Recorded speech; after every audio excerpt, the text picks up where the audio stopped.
Hello friends, and welcome to the Hanged Man in the Moon. If this is your first time here, welcome. Thank you for coming. I'm pleased to meet you. If you've been here before, thank you for returning. I'm truly honored. Friends, if you are returning visitors, you know that this is my series in which I use tarot and oracle cards to dive into topics related to living an intentional life. And before we dive into this week's spread, I'd like to pose a situation. Have you ever had an idea or a plan, something new that excited you, that got you wanting to go out and tell somebody? And you did. You went out and you told somebody, and that person wasn't as excited as you were. They didn't think it was as interesting as you thought it was. They didn't feel like it was a very clever idea. How did that make you feel? Did you feel like the wind was taken out of your sails? This week's Tarot and Oracle spread is going to help us explore the idea of when it's better to go it alone for a while, when it's better to develop things on our own until they're ready to be presented to the world. Because sometimes our excitement is not an indication that we need to go out and share. Yeah, we can use that excitement, that energy, ourselves for better purpose. So friends, we have a tarot spread already laid out. Let's take a look at it.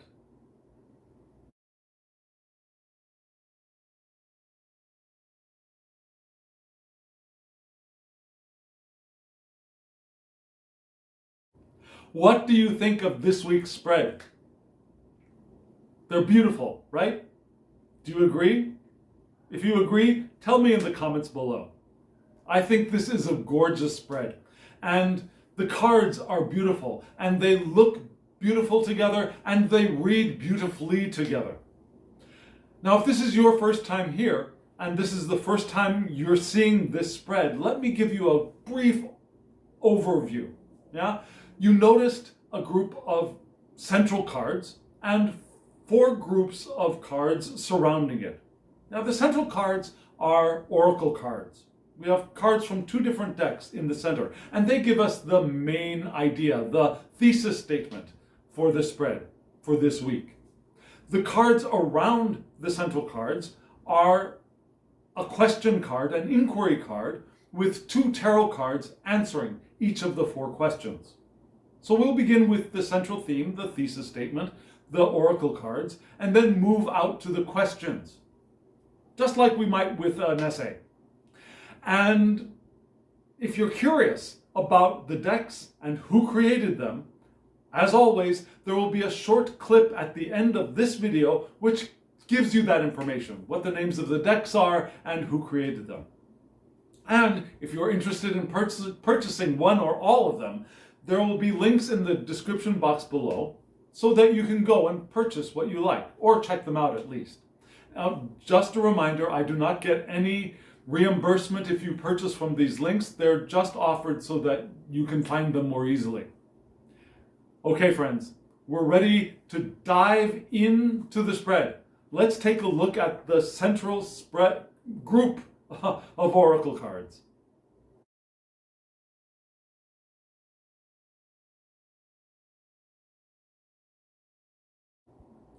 This group of oracle cards has I Ching cards and 2 moon cards. And we'll start with the I Ching cards. There are 3 of them, the brown ones.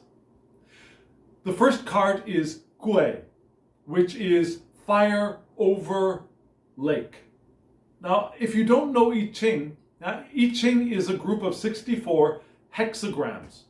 And each hexagram is made up of 2 trigrams. Now, if you've seen previous videos, I am obsessed apparently with the word tetragram, but these are not tetragrams. Tetragram means 4 things together. These are 3 things together, trigrams. So each hexagram is made up of 2 trigrams, and each trigram is kind of an extended idea of an element. Now there are fire, water, earth, air. There's also wind, thunder, lake, etc. So this first card is 2 trigrams. The top trigram is fire. The bottom is lake. So it's fire over lake. And my poor pronunciation of the Chinese for this is gui. The next card is ting, which is fire over wood. Yeah? The trigram for fire over the trigram for wood. And the third is ming yi, which is earth over fire. So we're going to go in progression this week. We'll start with fire over lake. Fire over lake is described as 2 elements or 2 concepts or 2 spiritual entities which go in different directions. Yeah, fire burns up, lakes move down. So this card is reminding us that there are times when we and other people are going in different directions. There are differences between people, and we can't expect, or definitely we can't require, other people to go in our direction, to move with us. This world, this universe, is one based on free will, I believe. And free will means that I can go my way and you can go yours. We can't force anybody to follow us. We can't force anybody to work with us. And when we do, we run into big problems. We can influence people, certainly, but there are times when that influence just bounces right off because they have their own free will. Yeah? They have the will to move with their powerful current of intention. We are all moving with our own individual powers of intention. And those powers, those streams of intention, oftentimes do line up and we move together and we co-create. There are times when the people around us and our currents are moving in different directions. And we want to be good with that. We want to be happy with that. We want to support other people in their journey as we hope that they will support us in ours. And when those journeys diverge, we want to be happy for that. Because they're following theirs and we're following ours. So there are times we want to recognize when we are going our own separate ways. And that is a beautiful thing if we can think about it that way. A lot of the time we don't. We think of it as we're being abandoned, we're being rejected, we're being left behind or left apart or left aside. But that is an idea, a concept that comes from the idea of lack. A very resistant state. When we move into that state of lack, of being left behind, of being neglected, of being ignored even, we are resisting the power that is available to us, the powerful force of our intention. Which is one thing that we might want to reconsider. I'm not going to say it's a bad thing. Resistance isn't bad, it's just a thing. And we can choose to resist or not to resist. If we can choose not to resist, if we can choose to let people go their way, remember that old saying, if you love something, let it go. If it comes back to you, it was yours. If not, it was not. Or something similar to that. That's so true. That is so true. We want to let people go their way, holding on to them, clinging to them, expecting, demanding that they go with us, is going to hurt both us and them. It simply is.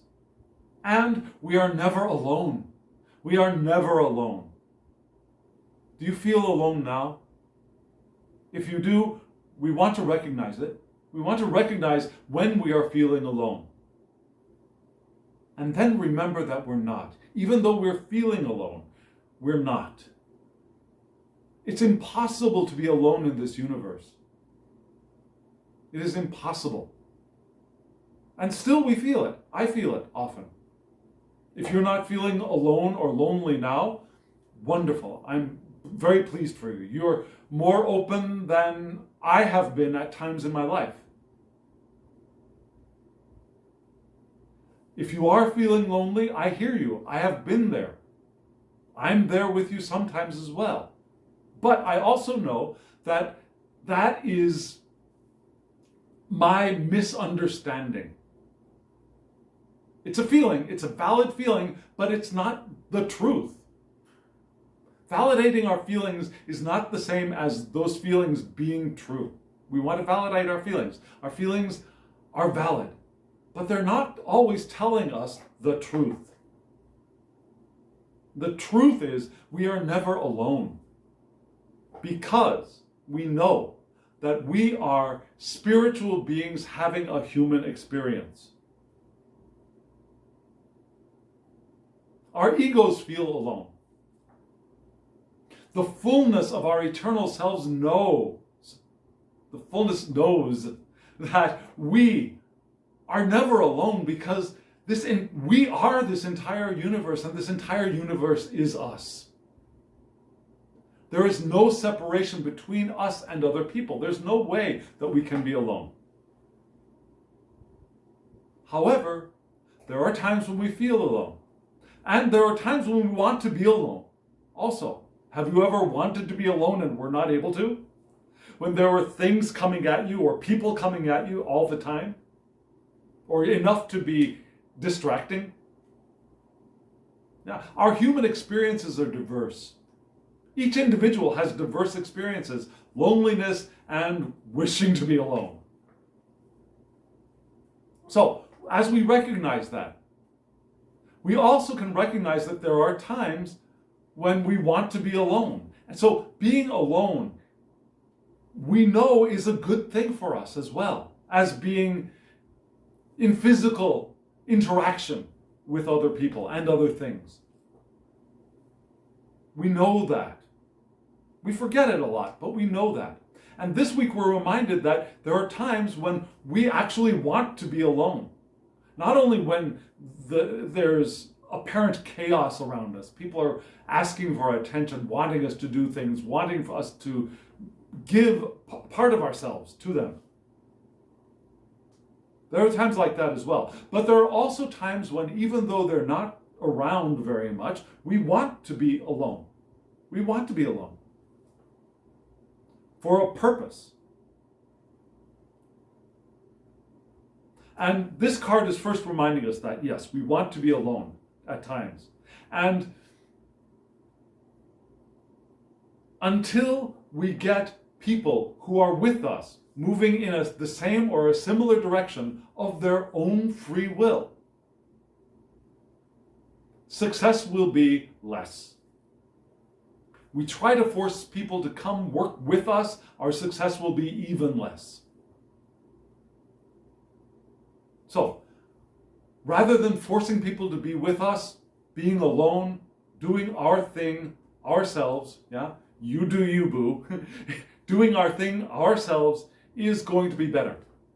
And the more we can authentically do us in an open, allowing state, the more we will be ready to accept people who are desiring, who do desire to be with us and to co-create with us. The second card, Ting, fire over wood. Now these two feed each other. The wood feeds the fire. The fire, in a cyclical kind of way, also feeds the wood. Now the fire releases nutrients into the soil feeds the trees trees grow wood. So fire and wood, there is a symbiotic relationship between them. Too much fire and the wood dies. Too much wood and the fire can die as well. Have you ever tried to take a huge log and put a match to it and try to get it to light just by doing that ain't gonna happen. It's not going to happen. Yeah, too much wood for a little bit of fire, the wood doesn't take it. It doesn't take. Yeah, the fire eventually dies out. There needs to be a symbiotic balance between wood and fire. And again, the wood, our essence, the material, feeds the fire. And this is what this card is reminding us. When we're alone, in the dark, when we're alone, we need spiritual sustenance. And being alone is a great time to develop that, to manifest that, to inflame that. We need spiritual sustenance, and we can get that so much more easily, I believe, when we are alone, in our private space, not giving attention to other things, but can give our attention to ourselves, to our spirit, to the fullness of ourselves, to consciousness. Right? That's what meditation is. And meditation is best done alone, even though we're in a group. Have you ever done a group meditation? Now, in a group meditation, often the fire within, that spiritual fire can be fed by other people meditating together with us. However, we're not meditating really together. We're meditating ourselves in a group of other individual selves, all on our own little meditation paths. But that energy does radiate, and that radiating spiritual energy can be felt and can inspire our own meditation, which is wonderful. However, when we are alone and we want to rekindle that spiritual fire, meditation, focus are our friends. And we can pour our own essence into the alchemical vat of this universe and create something new when we're alone.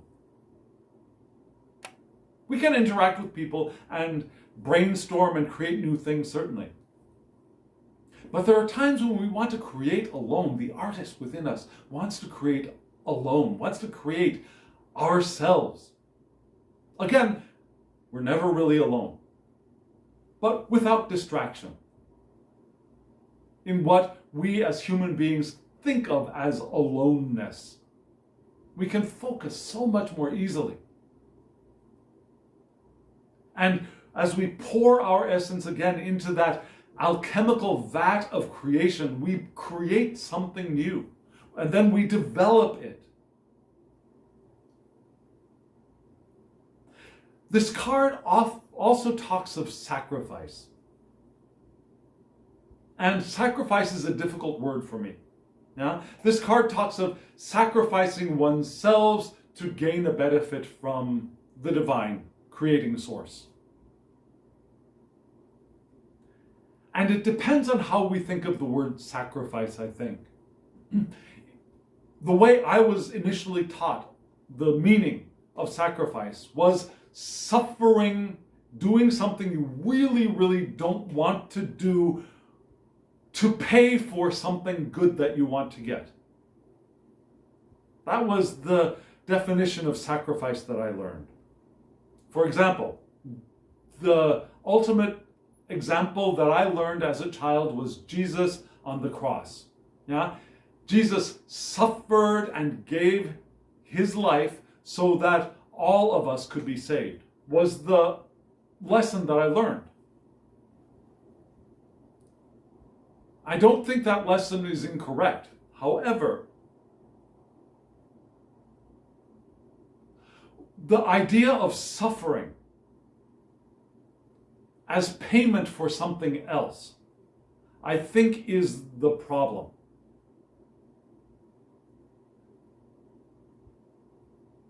I don't think the divine creator wants our payment of pain.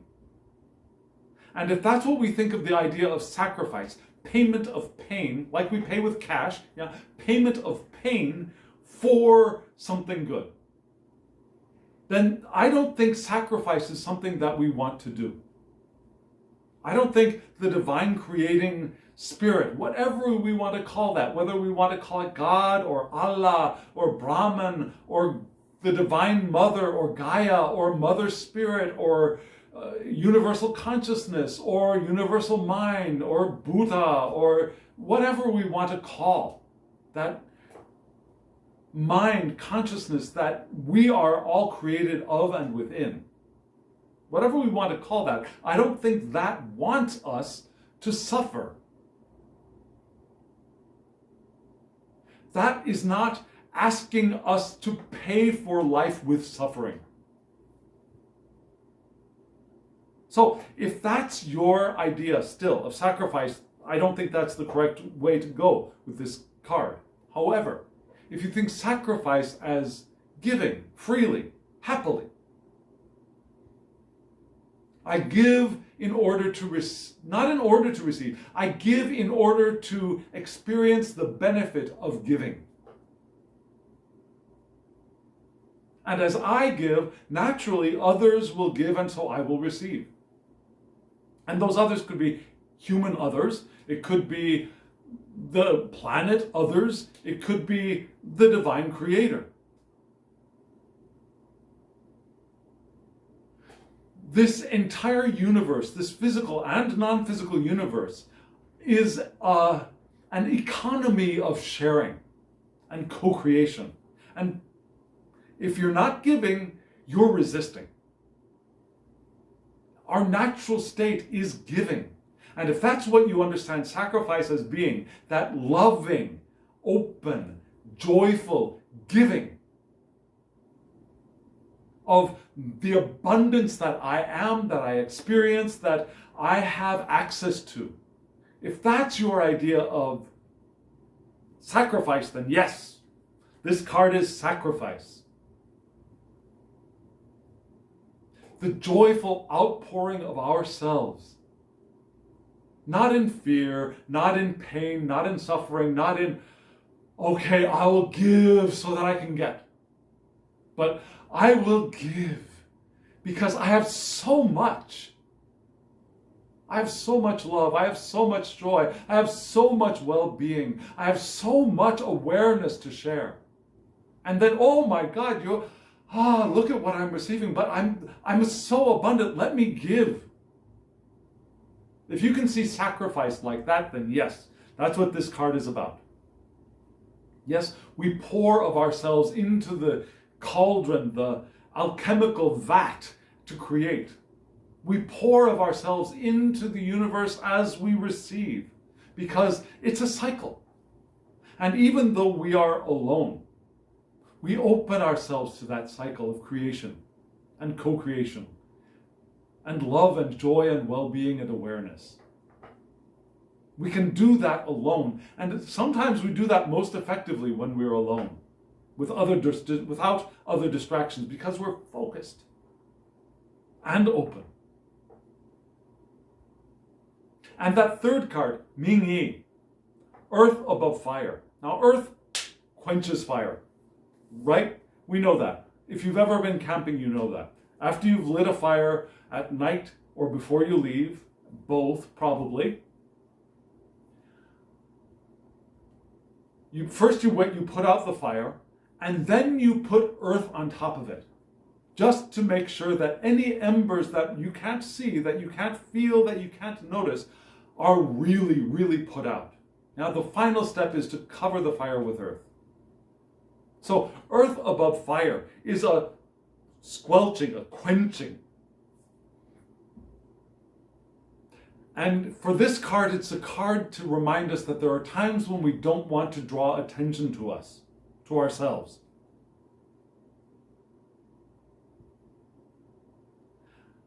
We don't want to draw attention to ourselves until we are ready. Because until it's ready, the work is best done in secret.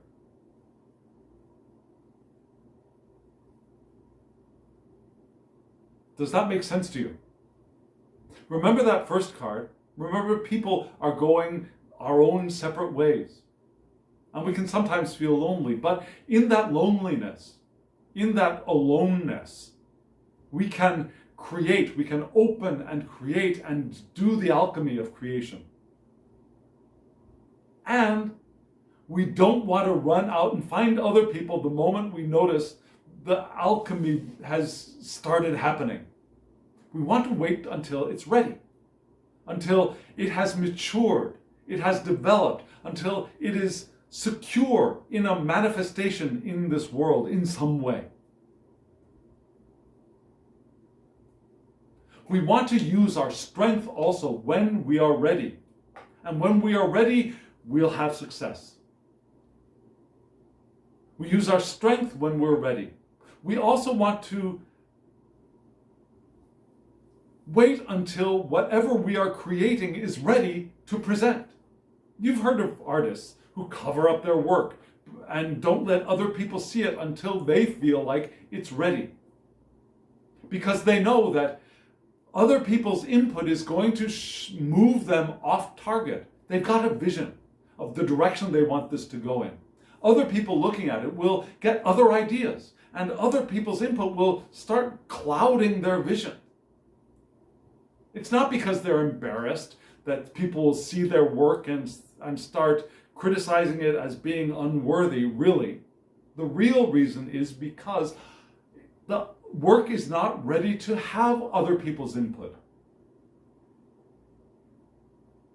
Because there's a period of creation where other people's input is sometimes going to cloud the waters. The waters that are still pretty pristine. We're here alone, we've got this idea, we've got this plan, we've got it. And that plan will change, the ideas will change as we work on it on our own. But we invite other people in often too early, and their input clouds the waters. They start swirling around in the waters looking for what we think we know we see. They don't see it. They don't see what we see. They're going in the water and moving it around, and suddenly we don't see what we saw as clearly as we had once done. So there's a time when we want to work alone,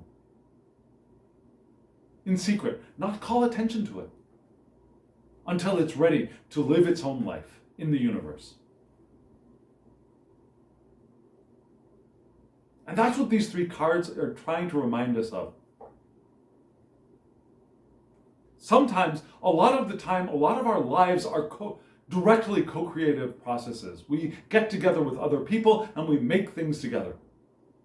But there are other times when it's best for us to create on our own. To let the other people go their own way, to do our thing. And as we do our own thing, let that spiritual fire increase within us. Because that spiritual fire is a sign that we are moving with the powerful flow of our intention. And when things start moving, when things start developing, we don't want to take the seedling out of the ground and show it to people and say, look what's growing. Because when we pull the seedling out of the ground to show them, it's going to die. Rather, we let the seedling stay there in the ground as we know it's growing, and we wait for it to shoot up above the ground so that it's matured enough to be clearly visible, and then we show it to other people.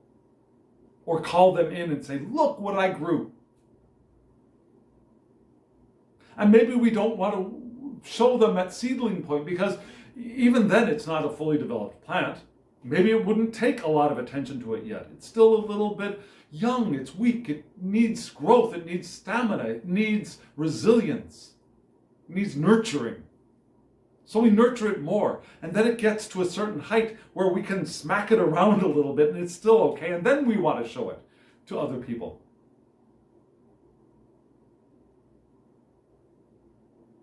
So there are times when we really do want to work alone, in the physical sense of working alone.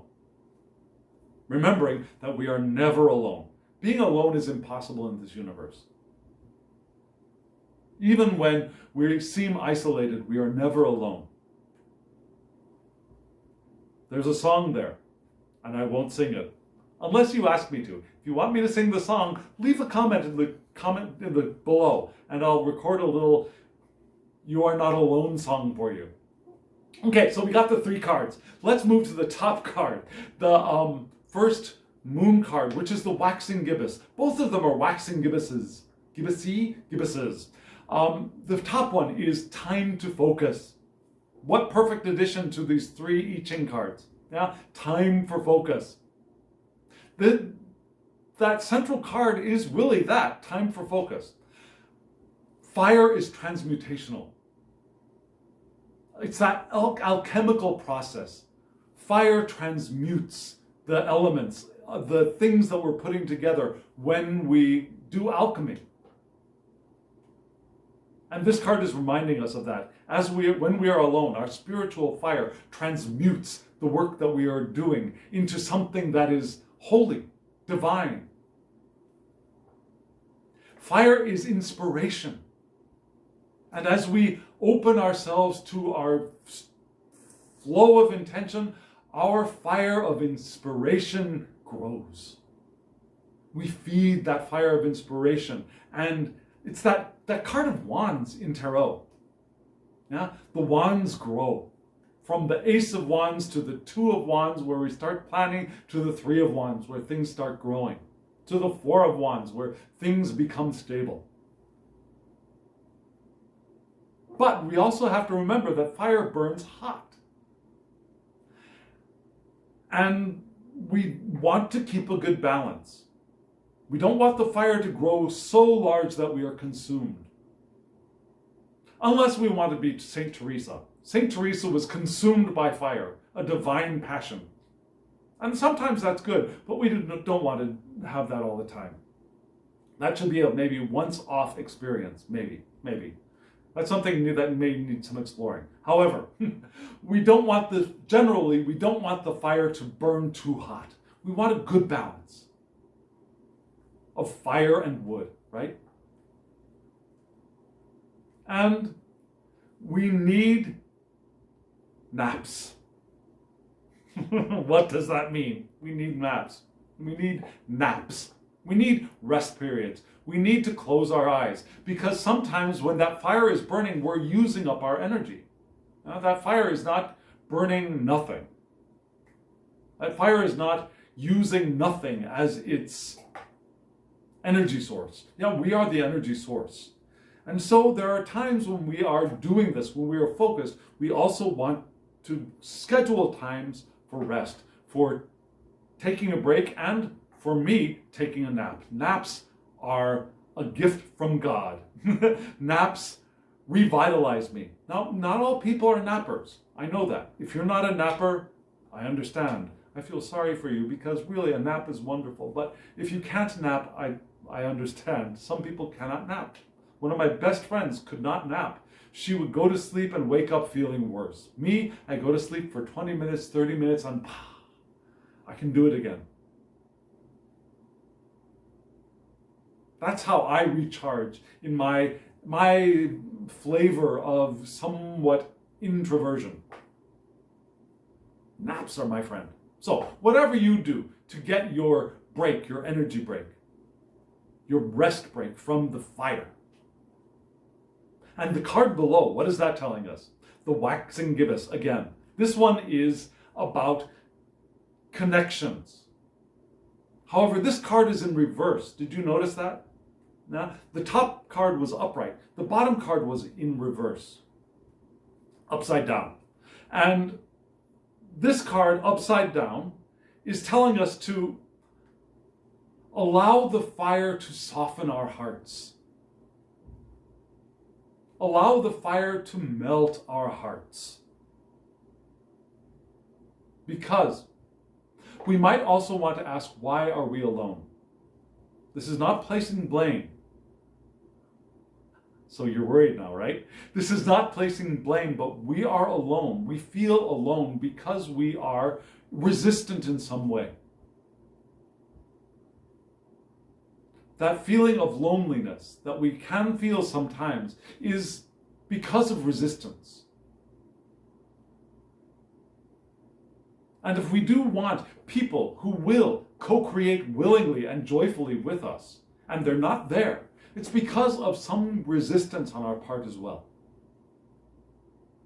So this card is reminding us that when we do find ourselves in those places and at those times, maybe not by our own choice, we want to look to allowing the fire to purify, melt, and soften our hearts. Purify, burn away the resentments, the anger. Soften our barriers, opening us up to both our flow of intention and to those around us. When it's safe. Always the caveat, when it's safe. If we're in an unsafe situation, this is not a card that is speaking to us. If we're in an abusive situation, this card is not speaking to us at that time. We're at a time where we're alone and we're feeling lonely without anybody there. Not feeling lonely because there's an abuser there, but because there's nobody there. We want to look for our resentments and our fear and heal those wounds. There'll be another card later about healing, because healing is also part of this spread. Our resentments and our fear hold us back.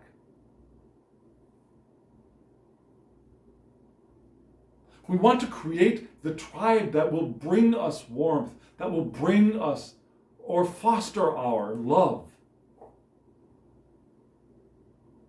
And our hearts need to melt to be able to attract those people. And we will attract them when our hearts are open and have melted and we are ready. When we are in sync. So we've got that to think of below. As we are working away in our solitude, we also want to take time to look at our hearts. Why are we here alone? Have we really done it completely by choice? Or are we here because we have shut ourselves off?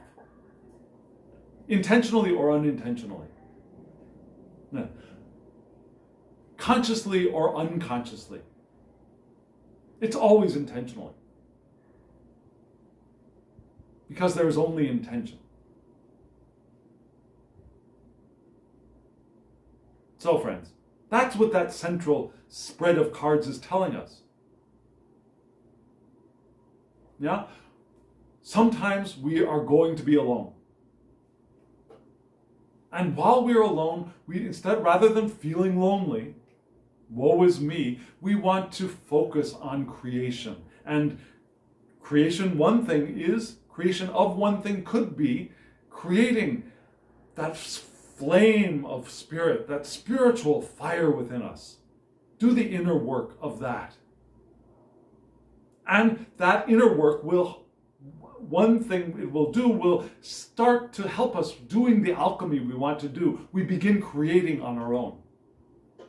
And that side card, remember, we don't want to go out and share the moment the creation starts to happen. We want to wait for that to develop.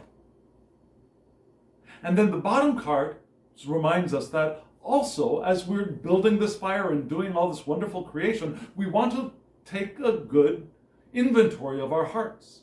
Allow that spiritual fire to melt and open our hearts. Allow the pain, the anger, the resentment to burn away and heal what's here. And when that's healed, those people who are moving in the same direction that we are will show up and will create that tribe of mutual love and mutual understanding and mutual appreciation society. And sometimes, again, it's good to be doing it alone.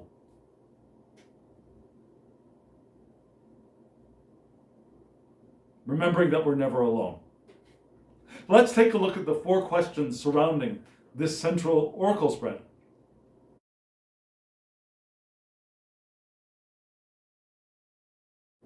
These questions for this oracle spread are unsettlingly perfect, I believe. The first question is, what needs to change? Because remember, that central idea is that we're alone and we might be feeling uncomfortable with that sense of aloneness, feeling lonely. So what needs to change? And the two cards that answer this are, again, perfect. They line right up with the oracle cards. The first is the Six of Swords, in which we see a boat on wavy water, 6 swords around, 3 pointing up, 3 pointing down. Did you notice that? So there are, maybe we could think of them as 3 maybe more positive and 3 maybe more negative thoughts, perhaps. Our thoughts are dichotomous.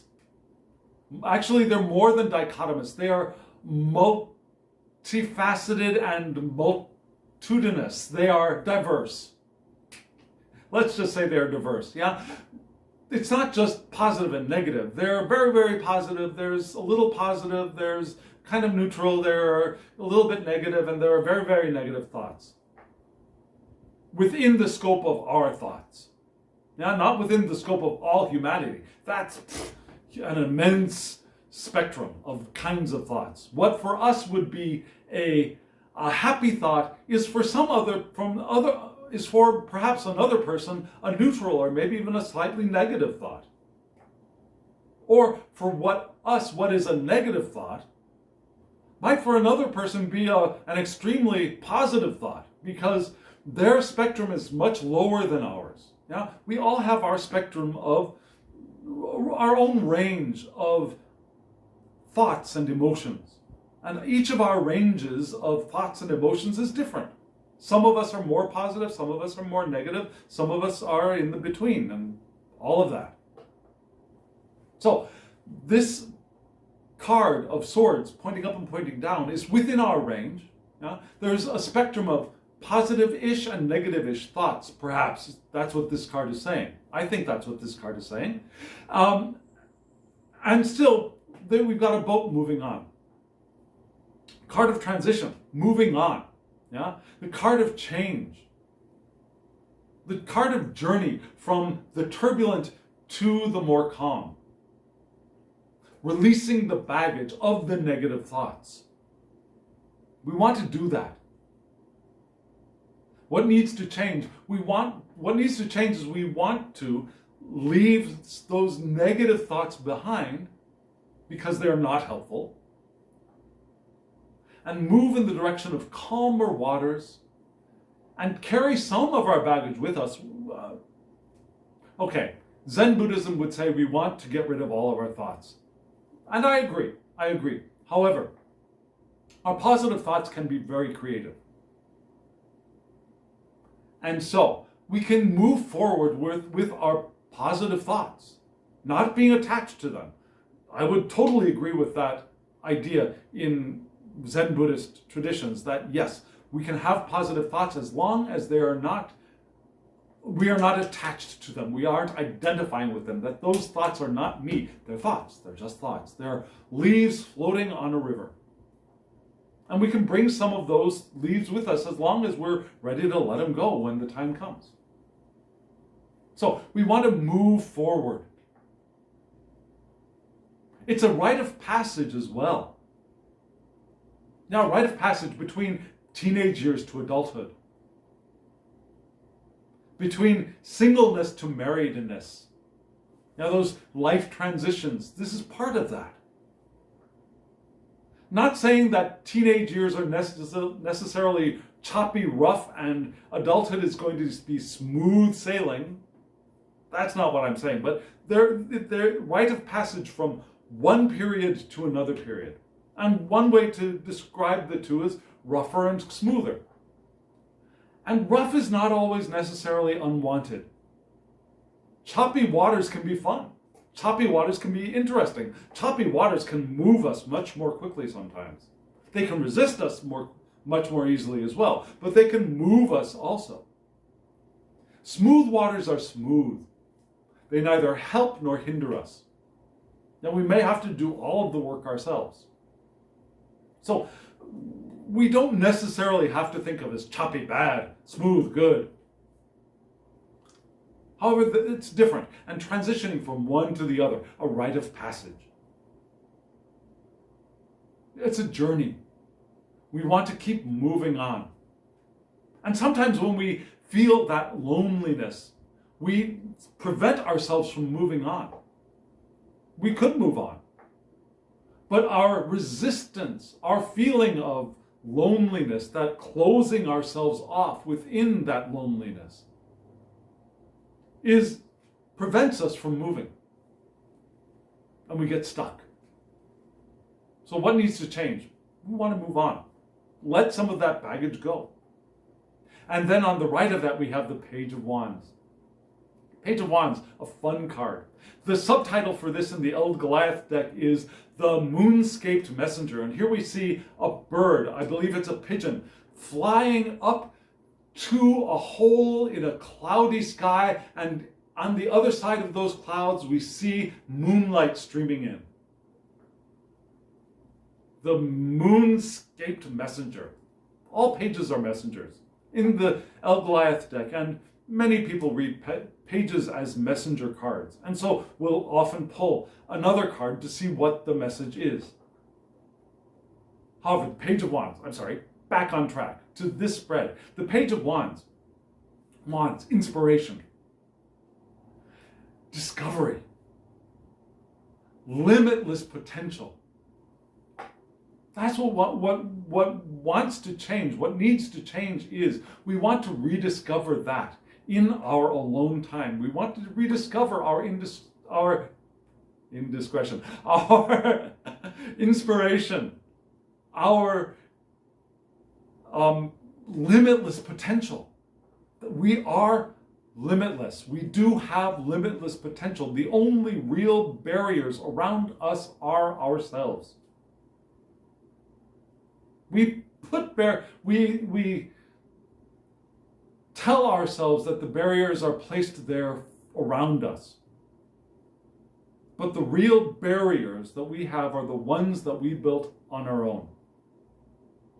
The ones that tell us that I have to stay here. The ones that tell us that I cannot do such and such. I cannot be a basketball player because I am not tall enough.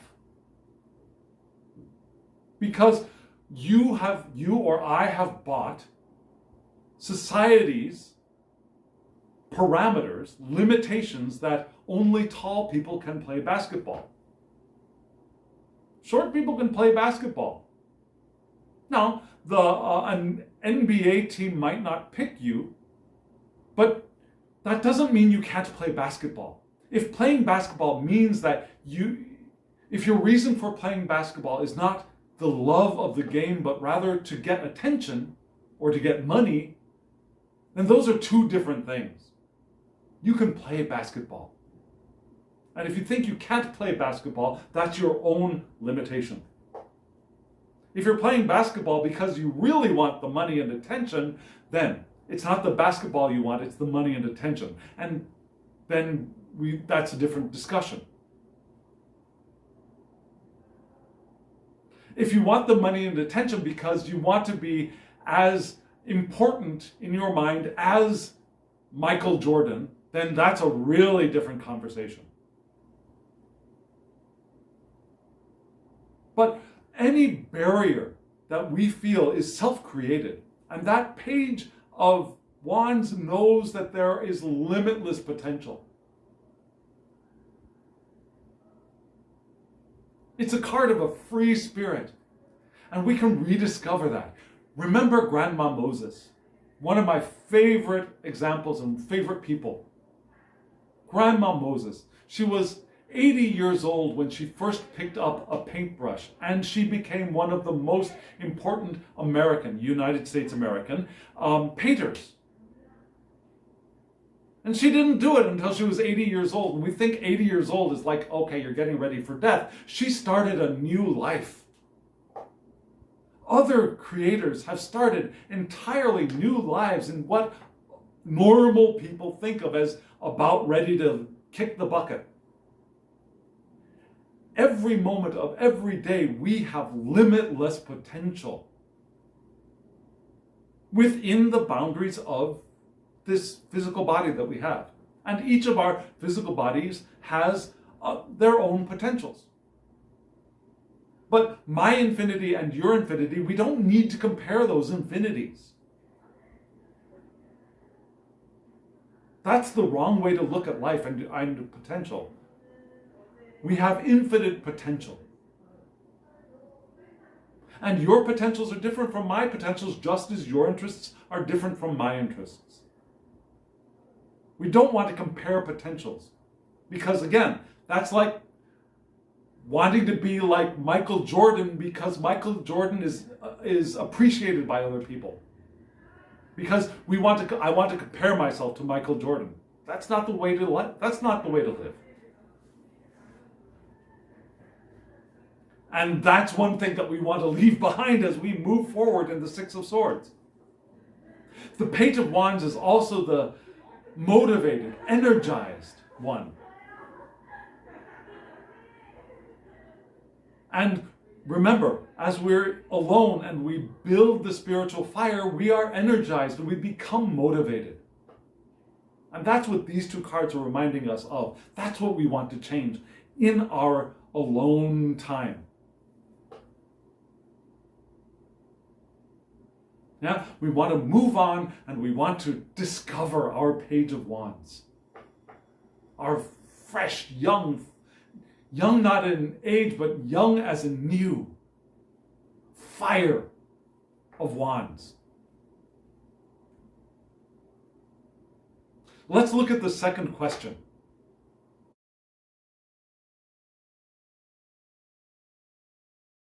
In the second question, we have, what is the brave action? And we want courage. It takes courage to work on our own. Have you noticed that? When there aren't people around saying, yeah, you're doing a good job. Yeah, that's great. Cheering us on. It takes courage to do things on our own. It takes determination. And it takes courage. So what is the brave action? And here we have two cards. A little bit surprising, maybe. We had the Shaman card, which is an additional card in this deck. And there is the Moon card. A card that often many readers see as being negative. And I tend to 75 to 80, 95, 80% see it more positively than other readers of tarot. And especially here, because the question is not what's the problem, but what is the brave action? Yeah? So the brave action is a positive action. Okay, so you might think of it as a foolhardy action, but in this spread, I see it as the brave, empowered action. So first, let's look at the Moon card, because it's the most familiar. And here we have a person rising up from the water, not a crustacean, not a crayfish, a crawdad, or a lobster rising up from the depths, but we have a person rising up from the water, bathed in the light of the moon, with flowers around. And there are two pillars on the sides of fish. Very interesting, yes? Two pillars of fish. One set of white fish and one set of black fish. So we got kind of an echo of the High Priestess card. Yeah, with the two pillars, the light pillar and the black pillar, the opposites, the binary. Yeah, we got that echo here in the Moon card. And I see those two cards as being very similar. One is the, not gatekeeper, High Priestess to me is the guide. The guide who shows you the unconscious, who reveals the unconscious, who makes sure that you're ready to interact with the unconscious or with the spiritual wisdom of the universe. The Moon card is that. It is the unconscious. It is the spiritual wisdom. Now, the High Priestess is the guide. This is the thing. The Moon card. So we've gone beyond the veil. We're standing between the two pillars and we see ourselves rising up from the water. That's how I see this card. the moon card. For some, illusion, fear, anxiety. However, it's also intuition, reflection, subconscious, imagination. Not imagination, you were just imagining it, but imagination. The imagination that creates. The imagination of the good side of Walt Disney. Yeah? That world of imagination, which is not something to be ignored or thought of as immaterial and unimportant. The world of imagination is how this universe was created in the first place. This universe is a world of imagination manifest. Imagination is the foundation of matter. Immaternation. If you'll allow me to twist that word into knots. So, the brave action is to delve into the subconscious, allow subconscious elements to arise, look into the self-conscious, look into the unconscious on our own, by ourselves, self-consciously, conscious of self, the fullness of self. It's the bravery to accept intuition, to receive intuition as wisdom. Not everybody can do that. It's a skill that I've been learning again over the past few years. And the reason that I took tarot back up after so many years was to exercise my intuition. Because, what they say, use it or lose it, yeah? And I'd been not using it for a long time. So I took tarot and oracle back up to get my imagination and intuition muscles working again. Not to do my workout, do the reps with tarot and oracle. And so being able to accept, being brave enough to accept our intuitive understanding and knowledge and insights. Those are all wonderful things, but they require bravery. Yeah? A timid person is not ready to look into their subconscious. A resistant person is not ready to look into their subconscious, to their unconscious. It takes bravery, and that's what we want. That's the brave action. First, to look, to see, to imagine, to explore us. Again, self-consciously, conscious of self. In all aspects of self. And the next brave action is the shaman, subtitled the medicine healer. Because in the subconscious, there's going to be a lot of pain. There's going to be a lot of suffering that we have hidden down there because we couldn't take it anymore. We push things down into the subconscious when we can't handle them. And unfortunately, as we push them down, we give them energy and they grow down there. They can become monsters down there without treatment, without help, without the light of awareness. Because sometimes wounds fester in the dark. So there be monsters down there, certainly, but there also be treasure chests. And often those monsters are also disguised treasure chests. So we want to heal those monsters. We want to bring healing to them however we can. And sometimes the brave thing is to ask for help. Sometimes we can get help from our friends. Sometimes. But oftentimes we will want to get trained help for those monsters. There are times when we can deal with them on our own. There are times when that is also possible. So, what do? We look, we shine light. If we can't deal with them, then we ask for help. Asking for help is good. It's part of living an intentional life. Sometimes we need help to get those resistant floodgates to crack open enough for us to push them the rest of the way. And then to learn how to crack them open. Because good therapy will teach us to do this on our own. At least that's my understanding. Good therapy is not one that creates a dependent relationship, but one that creates independence. The ability to do the work on our own. And so, just like we went to school when we were children, sometimes, and again, being a child is not a bad thing. We were all there. We were perfectly wonderful beings as children. But going to school was of great benefit to us. And going to get therapy is a kind of school. To learn. Because they don't teach this in elementary school. So the brave thing sometimes is to go get help. Or to call for help. Also, the brave thing is also to do things that, if we know how to do it, healing ourselves is a brave act. It's an act of bravery. Because it can be a little bit scary. It's very unsettling and sometimes very worrisome. Have you done it yourself? Have you sat alone and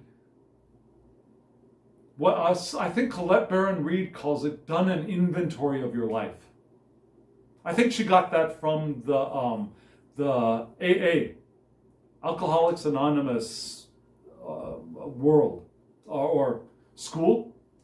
School, yes, the Alcoholics Anonymous school, where they teach ways of living with alcoholism. And one of those things, I think, is doing an inventory. And I'm almost sure it is. 99% sure now. Tell me if you've been through it. Am I right or am I wrong? So that's a brave thing. It takes courage to do that. And that act also brings healing. So that's what this shaman card is reminding us, that with the moon card, yeah, inspection, healing, observance, healing, awareness, healing, and discovery, and imagination. Let's look at the third card.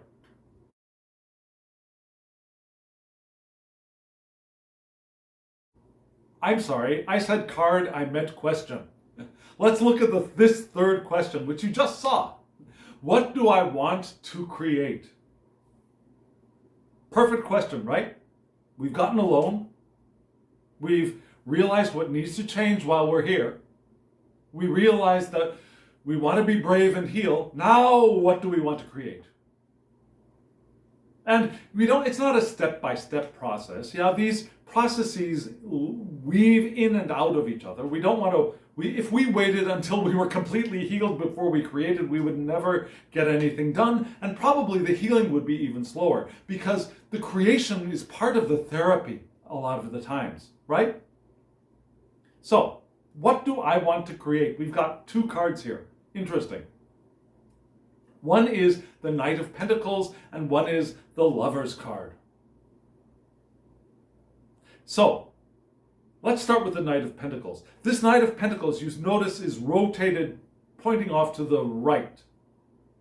Now, for you, is right this way or is it this way? It's pointed to the right. And the Knight of Pentacles, traditionally, standard, in an upright position, is productivity. A methodical approach. He's the slowest of the knights. He doesn't go charging ahead. He takes step by step by step. He has a routine. He is stable. She is stable. She has a routine. They are stable. They have a routine. It's doing the work bit by bit, day by day. Creating, shaping, forming, day by day.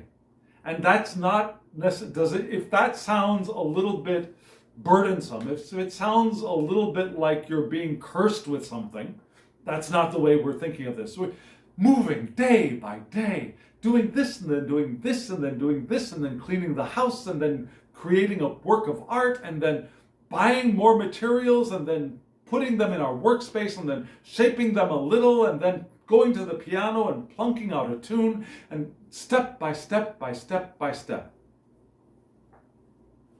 Process, long haul, but reliable productivity. However, this card is not upright, but to the right. And as it is to the right, it means that we're trying too hard. Yeah? We're trying too hard to get productivity. We're trying too hard to be reliable. We're trying too hard to do the work. Remember, in that card, the first waxing gibbous card, we are reminded that we need to take breaks sometimes. And if you've ever done the work of the shaman, self-healing the traumas and the hurts, the pains in the unconscious, you know that you need to take a break. Pause is as important and as healing as the actual apparent work of doing the healing. Now, the pause is a healing portion of the work. So, what do I want to create?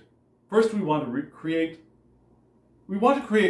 routine, certainly, but we want to be sure that we're not overdoing it, that we're not struggling to do it, because struggling, putting all of our energy into creation, is a form of resistance. It's a form of lack-mindedness. I have to get it done, I have to get it done, I have to get it done. Effort is not the way of an intentional life. Effort is trying to go in the opposite direction of the powerful current of intention. We do the work, but we do it naturally. We do it easily. We do it lovingly, with love, with joy, with interest. Not because I gotta get it done, I gotta get it done, I gotta get it done. Rather, I'm getting it done, I'm getting it done, I'm getting it done. I'm getting it done, I'm getting it done, I'm getting it done. That's also a good, upright page of Knight of Pentacles position. And then right to the side. Now the Knight is leaning in towards the Love card, the Lover's card. In this deck, it's called the Alchemical Heart. So alchemy, creating something new of two or more. What is this card telling us? What do I want to create? I want to create love. I want to create harmony. I want to create a passionate partnership. Especially if I'm feeling that aloneness, right? I want to create that partnership, that community that was described in the bottom, waxing gibbous. Now that loving community of warmth and love. I want to create that. But also perhaps a 1-to-1 or 1-to-2, whatever your jam is, that romantic or loving partnership as well. I want to create that. And if you're already in one, create it more to add life to it, to expand it. And it's also the card of choice. I want to create choices and make those choices and own those choices. Because creating is also a process of choices. We choose this. I look at this and I want to add something, I choose that. Not the other thing, I choose that and I add and create more. I choose these two things and add and create more. And then I choose to eliminate this so this can grow more.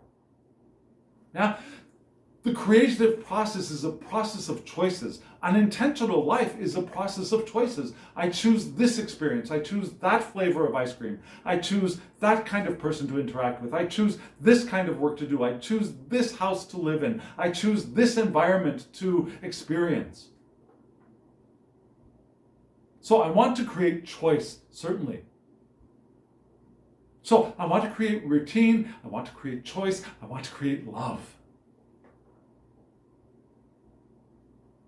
So that's the direction I'm moving from and within my space. My creative space that I have set out for myself at this time. Let's move to that last question.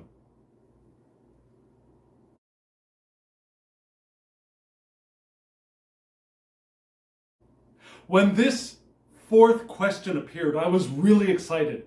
I thought, wow, the fourth question, what am I expecting? And I was expecting some wonderful cards to show up on this, to respond to this question. And then I laid the tarot cards and I was like, oh no, this is a little dark. Yeah? What we get in response to what am I expecting is not, it's a bit of a warning. And I don't want to say warning like, watch out, but notice, take notice of something. Yeah, we want to take notice of something. The two answers to this question, what am I expecting? The Eight of Wands. And then Temperance reversed. Now, Eight of Wands could have gone either way and can go either way. It's that reversed Temperance card, which triggered my warning signals. Not only because it's reversed, but what is reversed. For example, a Five of Cups card reversed, or let's say a Five of Pentacles card reversed might have given me a very different idea. But this card, Temperance reversed, I'm expecting unfairness. I'm expecting lack of accountability. I'm expecting dishonesty, perhaps prejudice and bias. I'm expecting chauvinism and perhaps even injustice. I'm expecting that the things that I was hoping to mix together will not mix together. Instead of coming up with gold, I'll come up with lead. Now, of course, some lead can be useful. Everything in this universe can be useful. But if you're shooting for gold and you get lead, you're going to be disappointed. So what am I expecting? Oftentimes when we get into this space alone, and we want to create love. We want to create steady motion forward. Naturally. Oftentimes, in the back of our heads, remember, we need to do some healing in this space, right? In the back of our heads, we're also expecting things like lack of accountability and unfairness and things going wrong. And we need to notice that. Because if we're not noticing it, we're not going to be able to heal. And our projects, whatever we're trying to put our energy in, the fire we're pouring into the alchemical vat, remember that? The alchemical vat, we pour ourselves into the alchemical vat, but we're expecting that vat to go cold and turn lead in the back of our minds. Now we're resisting the process. And part of that resistance sometimes can show up in our lives as not meeting up with the people who are doing the things that we want to do. Bouncing off of people. Noticing that we're going in a different direction from the people that we know. And not meeting the people who are going the same direction that we are. And so we start consciously or unconsciously expecting things to go wrong because we're doing this alone perhaps. But really, it's the other way around a lot of the time. Not all the time. There are times when even when we know that things are going to be going right, when we are confident and we're brave and we're open to the powerful flow of intention and we choose to be alone, to work on our thing alone. Those times are wonderful times. But sometimes we get into that place because of acknowledged or unacknowledged resistance. Because we are resisting the process of alchemy.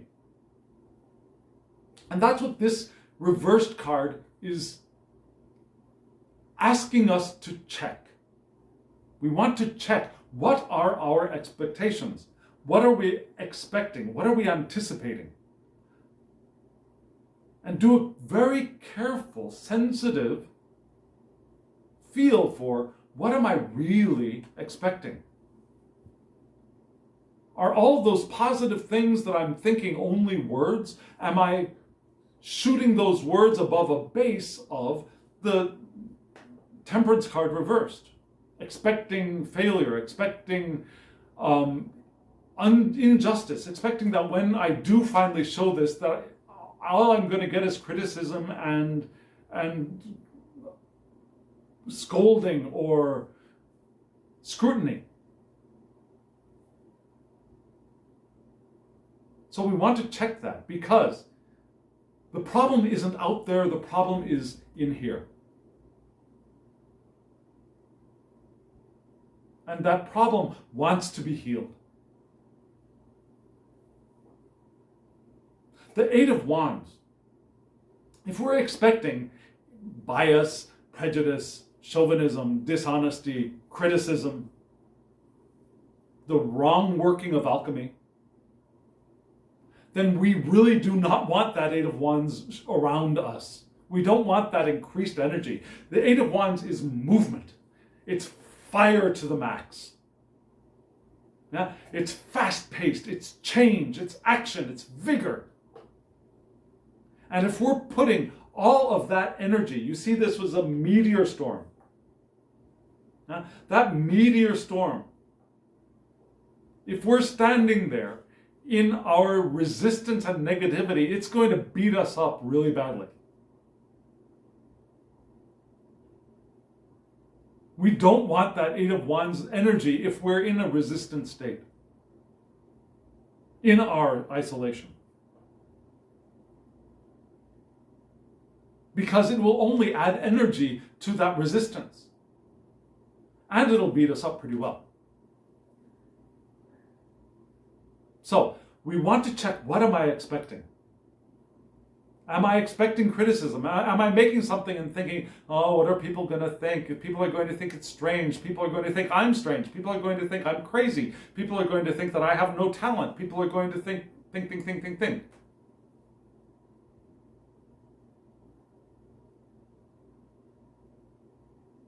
Then we really don't want to add energy to that.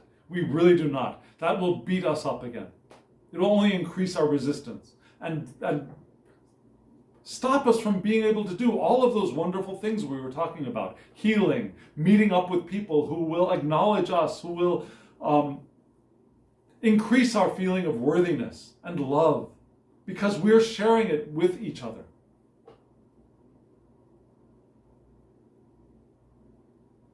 And our walls will only get thicker because as those meteors are coming in, we're going to want to shelter ourselves even more.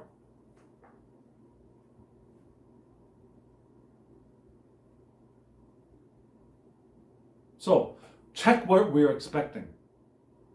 And do some healing on that as well. Do some healing of that as well. Turn our Temperance card back up. And once it's turned back up, instead of being bombarded by meteors, we are receiving those meteors. They add to our fire. And we become much more creative, open and creative as we move forward with the powerful current of our intention. But we need to check, what are we expecting? And so the flow of this discussion of this spread is immense, intense, and important. It reminds us that, yes, we are co-creating in this universe because there is no separation. However, even in our oneness, there are times when we, in these human bodies, feel the sensation of being alone. And there are times when that is good. There are times when we want to allow people to go their separate ways as we go ours. We don't want to follow them against the flow of our intention. We don't want to try and drag them along with us because that only damages both of us. We want to we go our ways. And in our solitude, it's not solitude, but in our alone-ish space, we build the fire of our spiritual fires. Yeah, we focus, we create, and we don't show it until it's formed, fully formed. We do this work alone in our space. And we add our intensity and our inspiration and our intention, and it burns hot, and we take time for breaks so that we don't burn ourselves up and burn ourselves out. We take time for breaks. And as we're doing that, we allow the fire to also do the alchemy of melting the walls around our hearts, of opening us up, so that when the time is right, we're ready to greet and meet and flow again with the people who are going in the same direction as us. And so what needs to change is we need to make that journey. And we need to rekindle our inner flame with the Page of Wands. What is the brave action? The brave action is to look at ourselves, the fullness of ourselves. Look into our subconscious, our unconscious, and do the healing that wants to happen and do the discovery that wants to happen. All of that takes bravery. And what do I want to create as I do that, and when I have done that, I want to create love and harmony and relationships and make choices and make sure that I'm not forcing myself to move at a pace that is not natural for me. I want to just keep moving steadily. And what am I expecting? I want to check that. I want to check what my expectations are, because my expectations are going to shape the direction in which I'm going.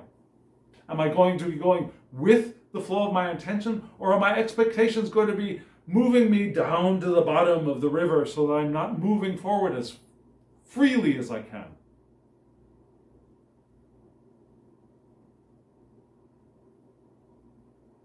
So friends, that's the spread for this week. Enjoy the time when it feels like we are alone. Use that time. Use that time well. And try not to be too eager to show your stuff off until it's ready, until you're ready, until you are secure and confident. And showing it, you can't help but show it. Not because oh my God, this is wonderful, but this is it. This is it. I know it. It knows me, and here, this is it. It is now ready to go out on its own.